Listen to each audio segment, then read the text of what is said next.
Hello everyone, welcome back to Matholic channel. हमारा नंबर 1 case complete हो गया था, ई की power a x in particular integral. अब हम देख रहे हैं टाइप 2 का मतलब साइन ए एक्स अगर कॉस ए एक्स टाइप का आरएचएस आपका बनता है तो फिर आप कैसे इस पर्टिकुलर इंटीग्रल को निकालते हो, सॉल्व करते हो।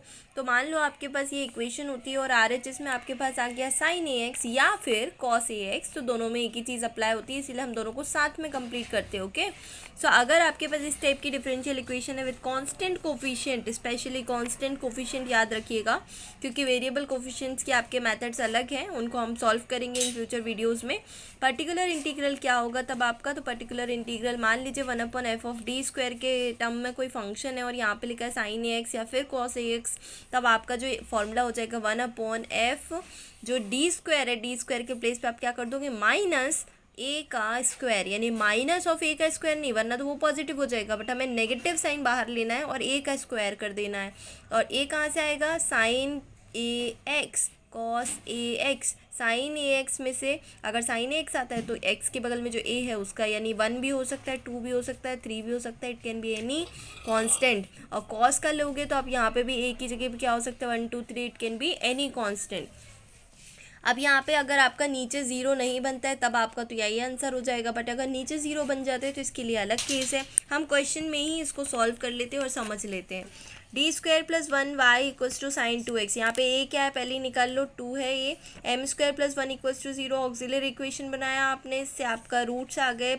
देखो रूट्स क्या है, m² +1 इधर आ गया -1, m = क्या हो गया plus minus iota, plus minus iota हो गया, तो ये alpha plus minus iota beta के फॉर्म में हम लिखते हैं। तो बीटा आपका आ गया 1, यहाँ से देखो आयोटा के बगल में कुछ नहीं है यानी 1 है, और अल्फ़ा की जगह पे क्या है 0 है, तो 0 प्लस माइनस आयोटा बीटा। तो यहाँ से आपका फॉर्मूला कॉम्प्लीमेंट्री फंक्शन का क्या होता है, इमेजिनरी के लिए e की पावर अल्फ़ा एक्स, अंदर क्या होता है c1 cos beta x plus c2 sin beta x. तो यहाँ पे अल्फ़ा की जगह हमने 0 रख दिया और बीटा की जगह हमने 1 रख दिया, तो आपके पास फाइनली आ गया c1 cos x plus c2 sin x। अब आपके पास पर्टिकुलर इंटीग्रल क्या होता है,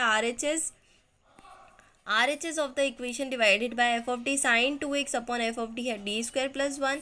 अब यहाँ पे a क्या है 2, तो हमें चाहिए -2 का स्क्वायर, तो -2 का स्क्वायर होता है 4, तो -4 + 1 विच इज़ -3। तो ये आपके पास आ गया क्या, -3 आ गया, इसकी जगह पे माइनस लगाना है। Okay, so this is -3। अब ये माइनस ही है क्या, जनरल सोल्यूशन क्या CF + PI, वो तो आपको रखना आता ही है, इजीली हो जाएगा आपका ये वाला क्वेश्चन। तो sin 2x cos 2x वाला अगर नीचे ज़ीरो नहीं बनता है तो आपका बहुत इजीली हो जाएगा। अब आपको फॉर्मूला याद ही हो गया है।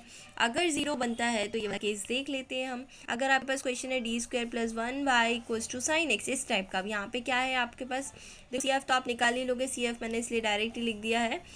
PI अगर हम निकालते तो sin x रखोगे आप, डिवाइडेड में f ऑफ d रखोगे, यानी d²+1 रखोगे। अब यहाँ पे a क्या है 1 है, तो -1 का स्क्वायर यानी 1, तो -1 + 1। अब यहाँ पे 0 बन गया, हमें क्या करना है, डिफ्रेंशिएट करना है एंड मल्टीप्लाई बाय x करना है। डिफ्रेंशिएट ऊपर नहीं करेंगे, डिफ्रेंशिएट नीचे करना है। ओके, f ऑफ d में डिफ्रेंशिएशन करना है और ऊपर x का मल्टीप्लाई करना है, तो ये हो गया x sin x, और नीचे क्या हो गया d² का 2d हो गया।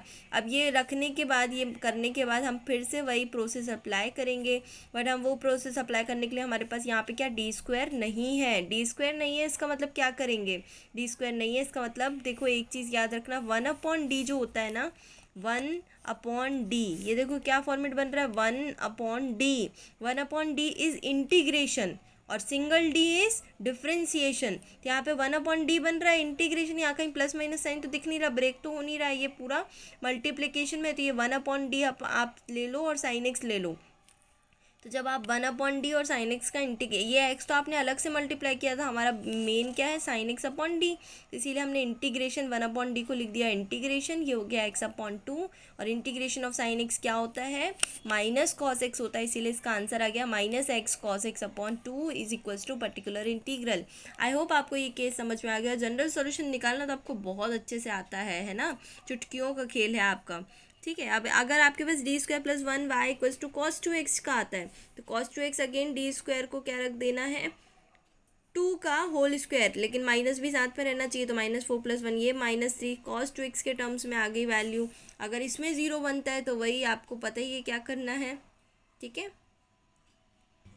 हाँ, तो ये क्वेश्चन मैं आपको दिखा रही हूँ, पर ये मैं सॉल्व नहीं करूँगी, ये आप लोग होमवर्क में लीजिए, इसको सॉल्व करिएगा। इंपॉर्टेंट क्वेश्चन है। डी² minus 4D plus 4y equals to sine 2x, ये सॉल्व करना है। नहीं बनेगा तो कमेंट बॉक्स में बताइएगा। एक और क्वेश्चन बताती हूँ। D² plus A² y equals to sine ax, ये क्वेश्चन भी बहुत आप अच्छे से सॉल्व कर सकते हैं। इस क्वेश्चन को भी आपको सॉल्व करना है, ठीक है। अगर नहीं बनता है तो आप कमेंट बॉक्स में बताइएगा, बट आपसे बन जाएगा। एक ये वाला क्वेश्चन भी आप होमवर्क में ले लीजिए, ये वाला क्वेश्चन को भी आप सॉल्व करिएगा, ठीक है। आपको समझ में आएगा तो ठीक है, नहीं बनेगा तो फिर बताइएगा आप मुझसे। और ये देखो क्यूबिक टर्म्स में है, अगर क्यूबिक का आता है बाय चांस तो आपको क्यूबिक के भी सॉल्व करने आने चाहिए। अगर आपसे नहीं बनता है तो कमेंट बॉक्स में बताइएगा, तभी मैं इसको सॉल्व करूँगी, ठीक है। अगर कमेंट बॉक्स में कमेंट करके नहीं बताते हो आप तो फिर मैं इसको बिल्कुल सॉल्व नहीं करूँगी। और आप ट्राई करें, वैसे तो आपसे ही बन जाए तो बहुत अच्छी बात है। अब यहाँ पे वीडियो आपकी काफ़ी लंबी हो चुकी है, ऑलरेडी 6 मिनट्स अप्रोच कर चुका है ये। तो आपको पता ही है कि मेरे मोबाइल से इतने ज़्यादा वीडियोस लंबे लंबे नहीं डल पाते हैं, तो फिर इसलिए हम नेक्स्ट वीडियो जो टाइप 3 जो x की पावर m वाला है, ये हम नेक्स्ट वीडियो में देख लेते हैं। ओके, चलिए ठीक है, bye bye. Thank you so much for watching this channel.